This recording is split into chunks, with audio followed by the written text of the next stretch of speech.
my name's Hauser, and this is my Christian witness.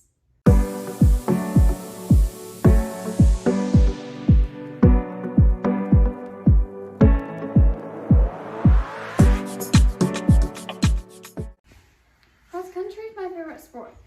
I started running when I was in 4th grade, and I really started loving it once I got the boost of confidence this sport was for me. Hebrews 12:1-3. Therefore, since we are surrounded by such a great cloud of witnesses, let us throw off everything that hinders and the sin that so easily entangles, and let us run with perseverance the race marked out for us, fixing our eyes on Jesus, the pioneer, the perfecter of faith. For the joy set before him, he endured the cross, scorning its shame, and sat down at the right hand of the throne of God. Consider him who endured such Opposition from sinners, so that you will not grow weary and lose heart. I picked this verse because I really like running, and it's an easier way for me to connect with God. This verse tells you how life is kind of like running a race. You have your good days, you have your bad days. You have your ups and you have your downs. It tells you that God has already run our race for us, but we still have our life as a race to run. And when we are feeling down, we look back at how God has run his race and use that as a boost of energy.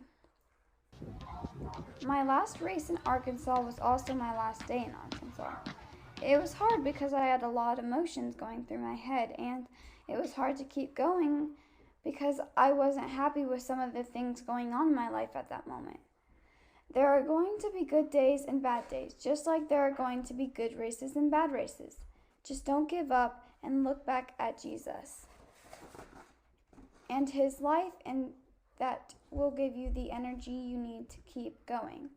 Just like in the verse, it tells us how Jesus' life was like a race.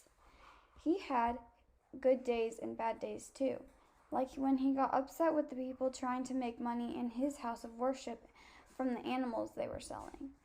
He had good days too when he was teaching and talking to others. His bad days were not because of him, but because of the people in this world. But he ran for all of us by dying on the cross. For me, this means we don't have to be on our own. He will always be there for us, knowing what it is like. We all have to run our own races called life, but he still wants us to use our passions for him. One hard time in my life was when my little sister Kimberly was still in foster care, and there were some rough days.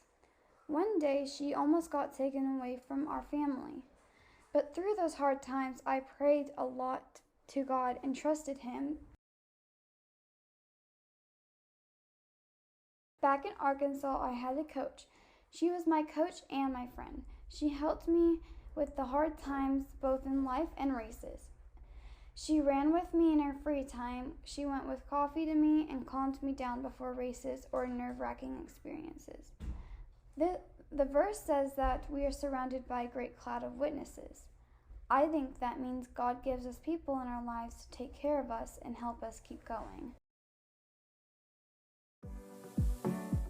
I would like to thank Brandon, Coach Found, my parents, and my sister Elizabeth for being there for me and helping me grow my faith.